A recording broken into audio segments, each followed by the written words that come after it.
ការឈឺចាប់សម្រាប់ជីវិតរបស់ខ្ញុំតើវានៅមានប៉ុន្មានដងទៀតទៅតែពេលនេះខ្ញុំមានអារម្មណ៍ថាហត់វាហត់ទៅហើយអូទឹកភ្នែកអើយហេតុអីអ្នកមិនអសរដល់ខ្ញុំផង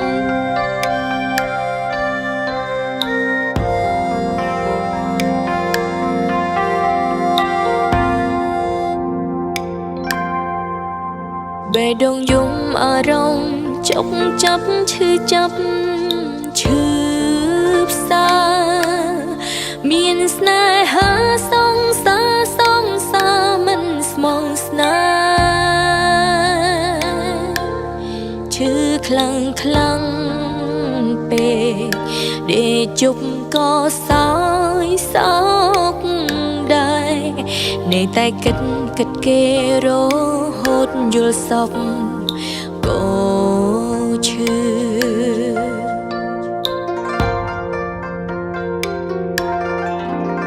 គេក៏ដឹងថាខ្ញុំធ្លាប់យំព្រោះអ្នកចឹងគេដឹងច្បាស់ចិនខ្ញុំដើម្បីជ្រើជុំ